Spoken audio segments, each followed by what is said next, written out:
అత్యున్నత సింహాసనముపై ఆసీనుడా, దేవదూతలు ఆరాధించు పరిశుద్ధుడా. యేసయ్యా నా నిలువెల్ల నిండియున్నావు, నా మనసారని సన్నిధిలో సాగిలపడి నమస్కారము చేసేదా, సాగిలపడి నమస్కారము చేసేదా. నా మనసారని సన్నిధిలో సాగిలపడి నమస్కారము చేసేదా, సాగిలపడి నమస్కారము చేసేదా.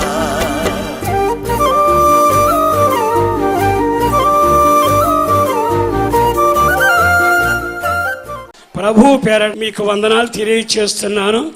క్లుప్తంగా దేవుని మాటలు వినండి.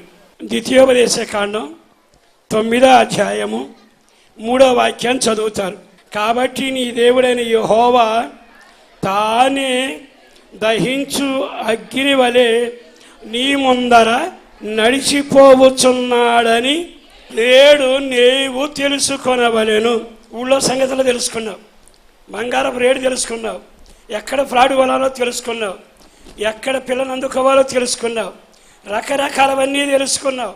ఈరోజు నువ్వు తెలుసుకోవాల్సింది ఏమిటంటే, నీ దేవుడు, నీవు నమ్మిన దేవుడు, నీవు ఆరాధన చేసే దేవుడు, నీవెరిగిన దేవుడు ఈ రోజున దహించు అగ్నిలాగా నీ ముందు బయలుదేరుతున్నాడనే సంగతి నీకు తెలియనుగాక. సరే, ఇంతవరకు బాగానే ఉంది. చిత్రం ఏమిటంటే, ఆయన నీ ముందు నడవడానికి ఎందుకు ఇష్టపడుతున్నాడు? ఇప్పుడు ఒక మాట, 2వ వాక్యం చదవండి. ఆ ప్రజలు గొప్పవారు, ఉన్నత దేహులు. ఇశ్రాయేలు అంటారు దేవునితో, అయ్యా ఆ జనం మాకు ఎదురుగా ఉన్న జనం ఉన్నారే గొప్పవారు, వాళ్ళు ఉన్నత దేహులు, వాళ్ళు మమ్మల్ని మృంగేవారు, మమ్మల్ని నాశనం చేసేవారు. అయ్యా వాళ్ళ ముందు ఎవడు నిలవగలడు? చదవని వాక్యం. ఆ ప్రజలు గొప్పవారు, గొప్పవారు, ఉన్నత దేహులు, ఉన్నత దేహులు. వారు నీవు ఎరిగిన అనాకీల వంశస్థులు. అనాకీల ఎదుట ఎవరు నిలవగలరు?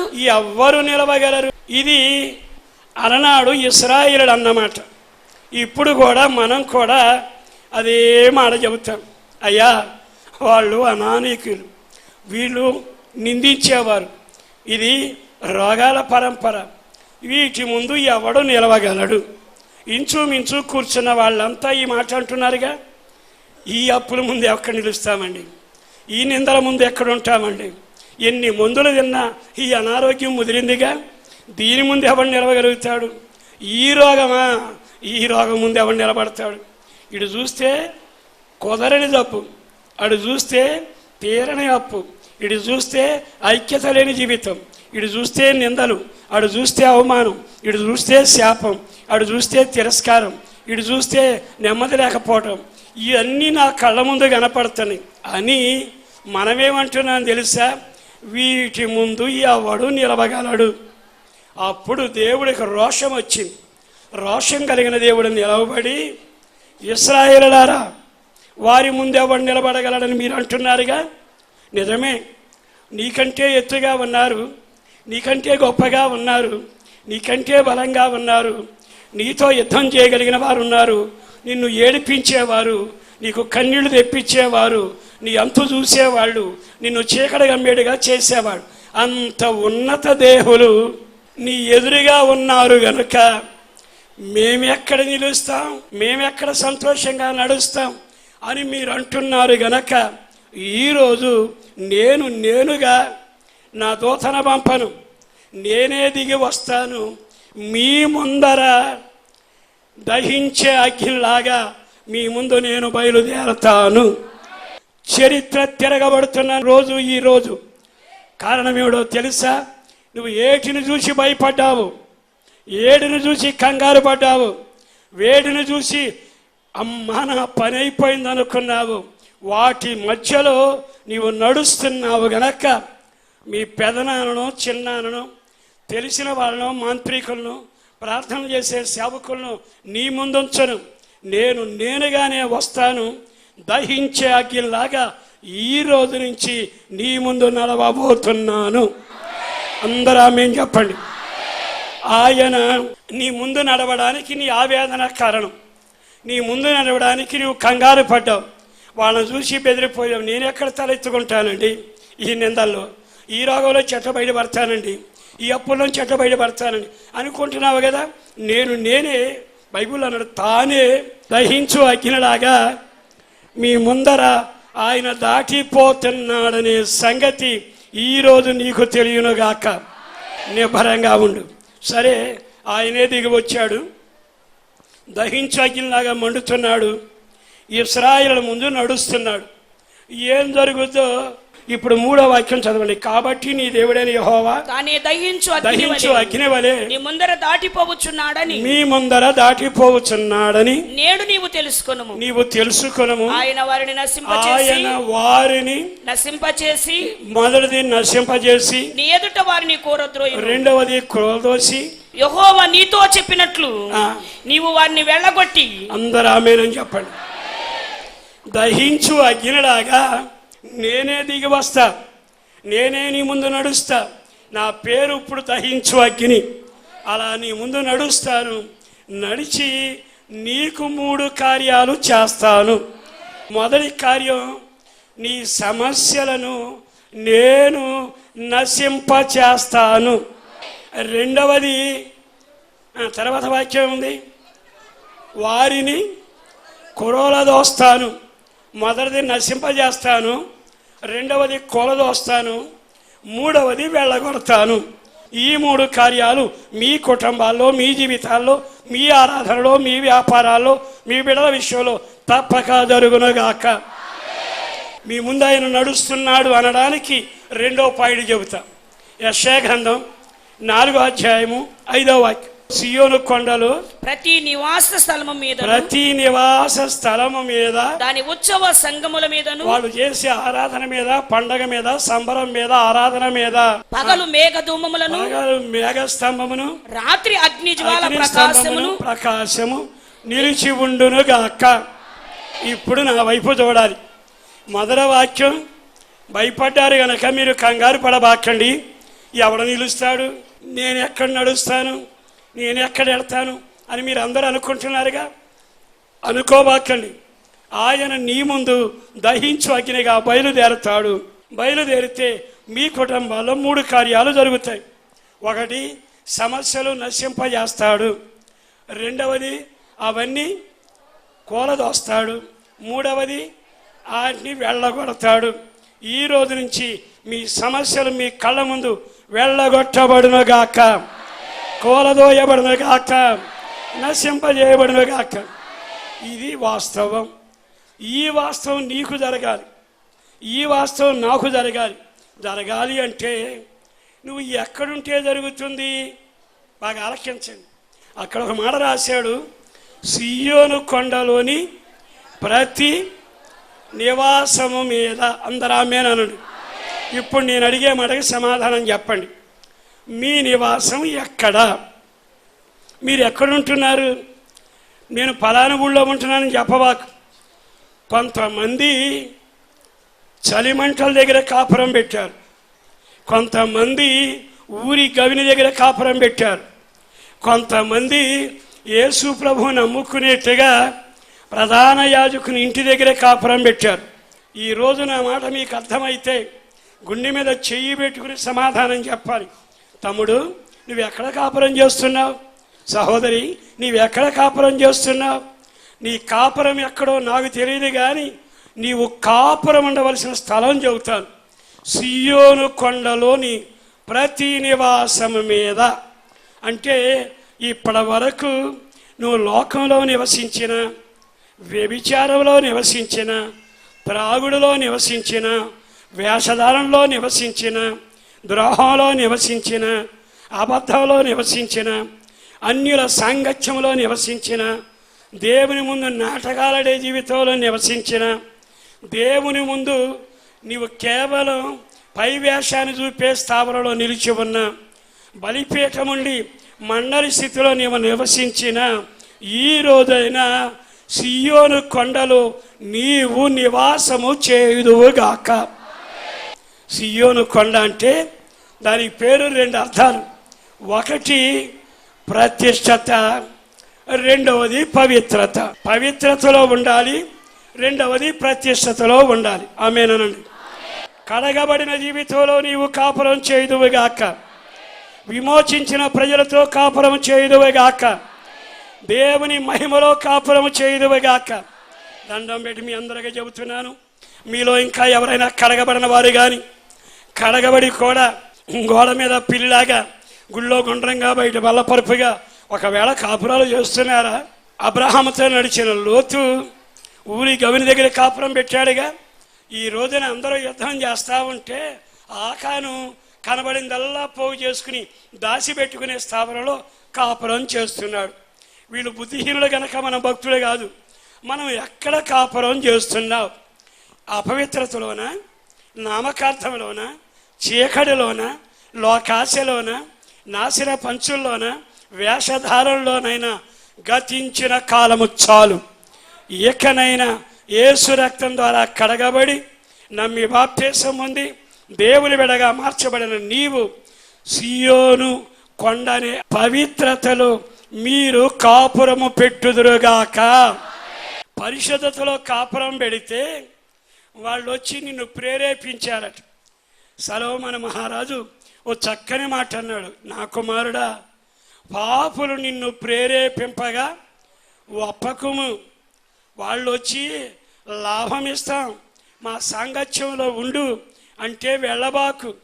నేను ఒకే మాట చెబుతున్నాను, మీరు చెప్పాల్సిన మాట. ప్రభు రక్తం ద్వారా కడగబడినాక నష్టమైన, కష్టమైన, కన్నీళ్ళైనా, వేదనైనా, ఒంటి మీద బట్టున్నా, కడుపు మాడుతున్నా, లేకపోయినా, ఏం జరిగినా నా పరిశుద్ధతలోనే నేను నాగటి మీద చెయ్యి పెట్టాను. అందు మీదే నా ఆఖరి వరకు నా ప్రభు కొరకే నేను జీవిస్తాను.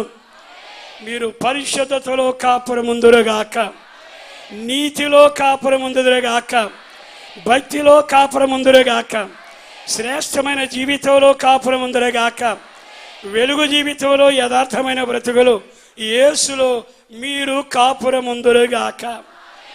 మీరు కదిలారా? మీరు కంగారు పడ్డారా? వెనక్కి తిరిగారా? నాగడ మీద చెయ్యి చేశారా? తీర్మానం వదిలేశారా? మీ నాశనాన్ని మీరు కోరుకున్న వాళ్ళే.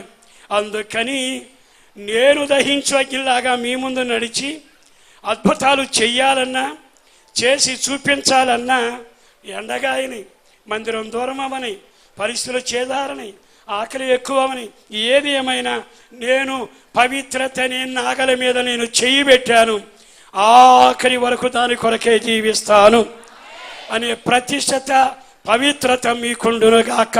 గడిగా చెప్పండి. కొంతమంది సంఘం వదిలి వెళ్ళిపోతారు, కొంతమంది లోకంలో కలిసిపోతారు, కొంతమంది నామకార్థంగా ఊగుతారు. నేనేం బాధపడను. కారణం ఏమిటో తెలుసా? నేను ప్రాణం పెట్టలే మీ కొరకు. ఎవరు ప్రాణం పెట్టారు? యేసు రక్తం ద్వారా కడగబడి నిన్ను రక్షించి నరకాన్ని తప్పించి నీ పేరు జీవగ్రంథంలో రాసి ఈవులని దయచేస్తే ఆయన కొరకు ప్రతిష్ట కలిగి ఆయన కొరకు పవిత్రంగా జీవించాల్సిన నీ జీవితంలో నాగటి మీద చేయబెట్టి మేలులన్నీ పొందాక నువ్వు వెనక్కి తిరిగావంటే ఎంత నాశనానికి నువ్వు కోరుకున్నావు. దండం పెడి చెబుతున్నా, ఈ రోజున పరిశుద్ధత నీ పుట్టిల్లో ఉండునుగాక, నీ కాపురం అక్కడే ఉండునుగాక, పరిశుద్ధత కొరకే బ్రతుకుదురుగాక. మనుషులు నిందించిన, హింసించిన, భయంకరంగా మాట్లాడిన అందరికీ రోషం ఉంటుంది. యోబుకు లేదు రోషం, పౌలుకు లేదు రోషం, దానియేలుకు లేదు రోషం, ముర్దెకైకు లేదు రోషం. కానీ వాళ్ళ పేర్లు బైబిల్లో ఎందుకు రాయబడ్డాయి? కారణం ఏమిటో తెలుసా? వాళ్ళు నాగడి మీద చెయ్యి పెట్టారు, పరిశుద్ధంగా ఉంటామన్నారు, పరిశుద్ధతలోనే మేము జీవితాన్ని ముగిస్తామన్నారు. అట్టి వారు నిలబడ్డారు. రాజ్యాలకు దీవెన కలిగింది, ప్రజలకు ఆశీర్వాదం కలిగింది, పరిశుద్ధ గ్రంథంలో పేర్లు రాయబడ్డాయి. ఈ రోజున నీ కాపురం పరిశుద్ధతలో ఉండునుగాక. మరి ఈ రోజున మీలో ఎవరైనా సరే ఈ భక్తి చేయలేమండి, మేము పోతామంటే మీరు వెళ్ళగలిగితే వెళ్ళిపోండి. కానీ ఒక సేవకుడిగా, ఈ పిలుపు దర్శనం కలిగిన ఒక సేవకుడిగా అంగీకరించి గత 30 ఏళ్ళగా ఈ సేవలో నడిపిస్తూ ఉన్నాడు. మాకంటూ ఆశ ఆలోచన లేకపోయినా ప్రతి పైసా సేవకి మా భారం ఏదైనా ఉంటే మీరందరూ ఒక రోజున ప్రభు దగ్గర ఒక కిరీటాన్ని మాకు అనుగ్రహించేటప్పుడు మీ అందరూ అందులో ముత్యాలలాగా మణులాగా అలంకరించబడుదురుగాక. ఆస్తి లేకపోయినా, ఆరోగ్యం లేకపోయినా, ఈ లోకంలో వైభవం మాకు లేకపోయినా మా ప్రయాస ఒక్కటే మిమ్మల్ని అందరినీ అప్పగించిన దేవునికి మేము అప్పగించాలి. అందుకని దండం పెట్టి మీకు చెప్పే మాట, పరిశుద్ధతలో మీరు కాపురం పెట్టుదురుగాక. రెండవది సియోను అంటే ప్రతిష్టత. అంటే మీరు ప్రతిష్ట కలిగిన జనులుగా ఉండాలి. బిలాము దగ్గరికి వచ్చి అంటాడు ఒక రోజున, ఇదిగో ఇంటెడ బంగారము నీవు నాకు ఇచ్చిన నేను యెహోవా మాట మీరలేను. వాళ్ళు వచ్చి ప్రేరేపించారు, నేను రాలేనయ్యా, గతకాలం నీ ఇష్టం చేశాను, నేను ప్రతిష్టతలో ఉన్నాను, నేను పవిత్రతలో ఉన్నాను, ఇది మీరు నేను రాలేను అని మీ ప్రతిష్టతను కాపాడుకొందురుగాక, మీ పవిత్రతలో కాపురముందురుగాక. ఉంటే ఆయనట దహించు అగ్నిలాగా ముందు నడుస్తాడు, శత్రువులను నశింపజేస్తాడు, శత్రువుని కూలదోస్తాడు, నీ సమస్యలని వెళ్ళగొడతాడు. మొదటి కార్యం. రెండవది, ఎప్పుడైతే నీవు ప్రతిష్ట కలిగి పవిత్రత కలిగి దేవుని కొరకు నేను బ్రతుకుతాను, శరీరం ఊడిపోయి ఎముక మిగిలిపోయి కన్నీళ్ళు ఆస్తి అయిపోయి అసహనం ఊరేగుతూ బ్రతికంతా బద్దలైన చావైనా రేవైనా నేను యేసు కొరకే జీవిస్తాను. ఆమేన్. ఆ ప్రతిష్ఠత పవిత్రతలో మీరు ఉంటే ఆయన మీ ముందు రెండు కార్యాలు చేస్తాడు. మొదటిది, స్తంభంగా నిలబడి పగలెల్లా మీకు నీడనిస్తాడు. ఆయన మేఘస్తంభంగా వచ్చి నీకు నీడనిస్తాను అంటే అర్థం ఏమిటి? నీ బ్రతుకంతా ఎండాకాలమే, నీకన్నీ ఎండలే తగులుతాయి, అన్ని కష్టాలే వస్తాయి, అన్ని కన్నీళ్ళే వస్తాయి. నా పవిత్రతలోను నా ప్రతిష్టతలోను నీ ఉన్నావు గనక నేనే నీకు నీడగా ఉంటాను. రెండోది ఏమంటున్నాడు తెలుసా? నేను రాత్రి అగ్నిలాగా మీ ముందుంటాను. ఆమేన్. రాత్రి అయిన అగ్నిలాగా మన ముందు ఉంటే ఏం జరుగుద్ది? చీకటి ఊరంతా గమ్మింది, మనకు వెలుగుంటుంది. అగ్ని మండుతుంది, అగ్నిలో పురుగులు నాశనం అయిపోతాయి. ఏ శత్రువు నిన్ను సమీపించకుండా ఆయన ప్రతిష్ట కలిగిన ప్రతి వారికి, పవిత్రతను కాపాడుకున్న వారికి అగ్ని స్తంభంగా మీ ఇళ్ల మీద ఉండునుగాక, మీ పిల్లల మీద ఉండునుగాక, నీ బలిపీఠం మీద ఉండునుగాక, నీ భక్తి మీద ఉండునుగాక. అగ్ని స్తంభం మీ అందరి మీద ఉండునుగాక. అందుకని ఆయన అంటున్నాడు, మీరు కంగారు పడబాకండి, నేను నీ ముందు నడిచి నశింపజేస్తాను, కూలదోస్తాను, వెళ్ళగొడతాను. మీరు సియోను కొండలు ప్రతిష్టతలోను పరిశుద్ధతలో ఉంటే నేను స్తంభంగా నిలబడి నీ ఎండాకాలంలో చెమడబట్టకుండా ఎన్నో శ్రమలు వస్తాయి, శ్రమలలో నేను నీకు నీడనిస్తాను. రాత్రి వేళ శత్రువు నీ దగ్గరకు రాకుండా అగ్నిలాగా మండుతాను. ఈ మాట మీతో చెప్పాలి, బాగా ఆలకించండి. అగ్ని అనకుండా వెలుగు అనాలి. దేవుడు వెలుగుగా ఉంటాను అంటే బాగుండేది. కానీ రాత్రి వేళ వాళ్ళు 40 సంవత్సరాలు నడిచారు. ఆ ఎడారిలో మేము వెళ్ళాం. అరణ్యంలో యెరూషలేమునకు వెళితే ఇంచుమించు 40 సంవత్సరాలు నడిచారండి. ఈ రోజున పెద్ద బస్సులో ఎక్కడ మొక్క కానీ ఎక్కడ కానీ ఇల్లు కానీ కనపడదు. అంతటి ఎడారి, అంతటి అరణ్యంలో 6 గంటలు పట్టింది మాకు. బాగా ఆలకించండి. ఆ దినాలలో శ్రమల మీద శ్రమలు వచ్చిన ఆయన పురుగు రాకుండా, సింహం రాకుండా, సమస్యలు రాకుండా ఆయన వెలుగుగా లేడు, అగ్నిలాగా ప్రకాశించాడు, అగ్నిలాగా మండాడు. గనక నీ ప్రయాణంలో ఏ రకమైన విపత్తు నిన్ను తాకకుండా ఆయన మండుతూ ఉండునుగాక. ఏ విషసర్పం నీ దగ్గరకు రాకుండా, ఏ చెడుగు రాకుండా మంట కలిగి ఉన్నాడు. ఆ మంట దగ్గరికి వచ్చిన శత్రుముఖ కాలిపోవుదురుగాక. అందుకని ఈ నెలలో నేను మీ ముందు దహించు అగ్నిగాను సేదదీర్చే నీడగాను నిశ్చయముగా శత్రువు కానీ ఏ కీడు నీ గుడారం రాకుండా మండే అగ్నిగా నేను మీ ముందు నడుస్తాను. ఆమేన్. మరి నువ్వు ప్రతిష్ట కలిగి ఉండాలిగా. ఒకరోజు నా గురువు శిష్యులిద్దరూ పడుకున్నారు. ఉదయాన్నే లేచారు. రాజుల 2వ గ్రంథం 6వ అధ్యాయంలో చదవండి.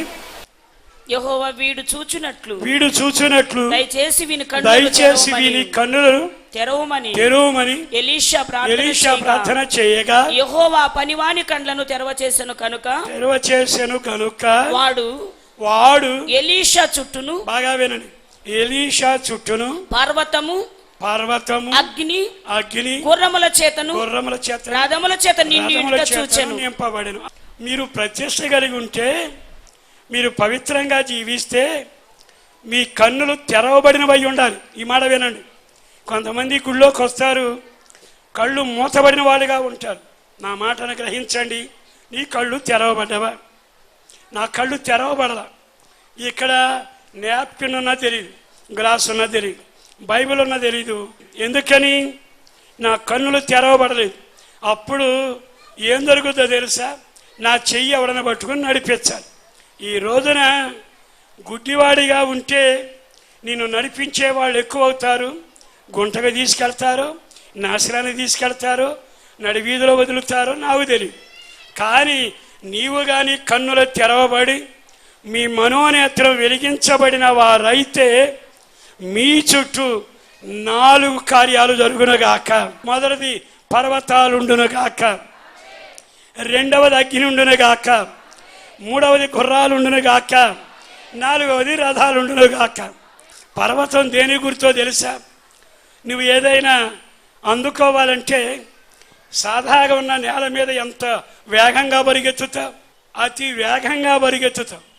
కానీ కొండ మీదకి ఎక్కడం అంటే దేవుడు నువ్వు ప్రతిష్ట కలిగి పవిత్రం కలిగి మనోనేత్రం వెలిగించబడిన వాడవై ప్రభువులో ఉంటే పర్వతాలని చుట్టూ పెడతాడు. యెరూషలేము పట్టణం 7 పర్వతాల మధ్యలో కట్టబడింది. ఇప్పుడు ఎవడైనా తెగులైనా ఖడ్గమైనా శత్రువైనా బాణమైనా ఎవరైనా రావాలంటే నేల మీద నడిచినంత సునాయాసంగా నీ గుడారం సమీపించదు. నీ మీదకి వచ్చేవాడు ఈ పర్వతాన్ని ఈ కొండను ఎక్కి రావాలి.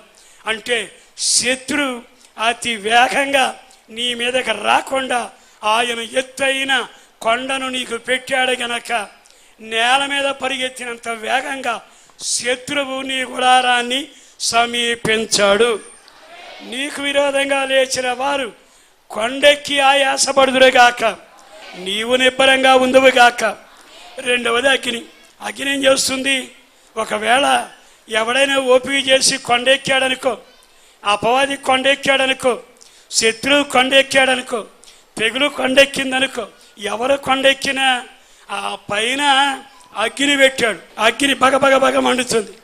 ఒకవేళ శత్రువు మొదటి ప్రయత్నంలో నేను విజయం సాధించాననుకున్నా కంగారు పడబాకండి. బైబిల్లో ఉంది, నీతిమంతుడు 7 సార్లు పడినా తిరిగి లేస్తాడు. అంటే అర్థం ఏమిటి? పడిపోమని కాదు. దేవుని వాక్యం చెబుతుంది, నీ మీదకి ఒకవేళ శత్రువు వస్తే కొండ ఎక్కగలిగిన 2వ భాగం ఎక్కలేడు. అక్కడ అగ్ని ఉంది, అగ్ని వాడిని కాల్చునగాక. 3వది గుర్రాలు. గుర్రాలు దేని గుర్తో తెలుసా? బలానికి పరుగెత్తడానికి సంకేతం. శత్రువు నిన్ను తాక్కుండా గుర్రములకున్న బలము నీ కళ్ళకు దయచేయునుగాక. ప్రపంచంలో అన్ని జాతులకున్న బలము కంటే ప్రభువును నమ్మిన వారికి అతి వేగంగా పరిగెత్తగలిగిన గుర్రపు బలముండునుగాక. 4వది ఏమిటో తెలుసా? రథం. అంటే అది నిన్ను కూర్చోబెట్టే స్థలం. పరిగెత్తే గుర్రాలు పరిగెత్తుతాయి, నిబ్బరంగా కూర్చుంటావు. రథాల మీద కూర్చోవాలని ఎంతమంది ఆశపడ్డారు. కానీ నీతిమంతుడైన యోసేపునకు దక్కింది, ప్రార్థనాపరుడైన మొర్దెకైకి దక్కింది. నా యేసుని బడి చెబుతున్నా, దేవుడు శ్రమల మధ్యలో నీకొక రథము దయచేయునుగాక. రథాల మీద కూర్చుని నెమ్మది పొందుదువుగాక. మరి ఈ రోజున ఈ వాగ్దానాలన్నీ విన్నాక నీ జీవితంలో నువ్వు ఎక్కడ కాపురం ఉన్నావు? పవిత్రతలో ఉన్నావా? ప్రతిష్టతలో ఉన్నావా? నీ మనోనేత్రం వెలిగించబడిందా?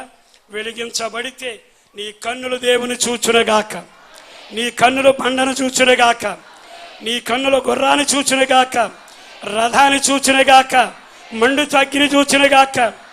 ఆ కన్నులు లేనివాడు, అలా వెలిగించబడిన వాళ్ళు కనబడిన చోటికల్లా పరిగెత్తి చీకటి ఏదో గొయ్యి ఏదో మెలకేదో ఫలమేదో తెలియకుండా నాశనం అయిపోతున్నారు. నిన్ను వెండి అడగల, బంగారం అడగల.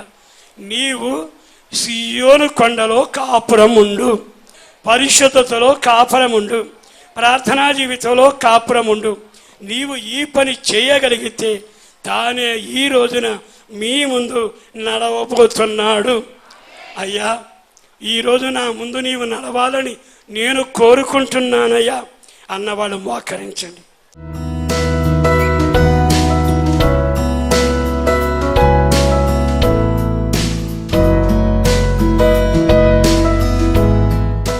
పరిశుద్ధుడను ప్రేమమడిన ప్రభు వందనాలయ్యా. అపారమైన నీ ప్రేమ కొరకు ధన్యవాదాలు.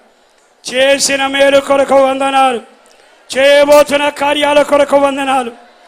మేము కృంగిన జనాంగం, భయపడిన జనాంగం, కంగారు పడిన వాళ్ళం, నీవే దిగి వచ్చి మా ముందు మీరు నడుస్తున్నందుకు వందనాలు. ఎల్లప్పుడూ అగ్ని మా ముందు ఉండాలి, అభిషేకం మా మీద ఉండాలి. అగ్ని అభిషేకంలో మేమందరూ నడిపించబడాలి. బలమైన కార్యాలు జరిగించండి.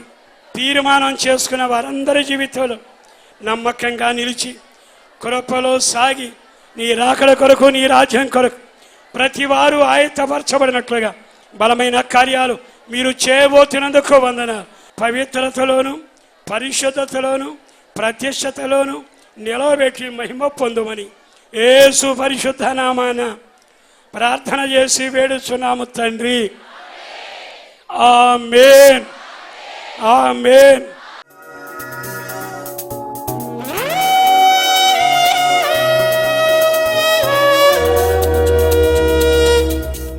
మీ ప్రార్థనావసతుల కొరకు మమ్ములను సంప్రదించవలసిన మా చిరునామా పాస్టర్ దేవదాస్ గారు, వస్తున్నా మందిర్, న్యూస్వీడ్ రోడ్డు, హనుమాన్ జంక్షన్, కృష్ణా జిల్లా, ఆంధ్రప్రదేశ్.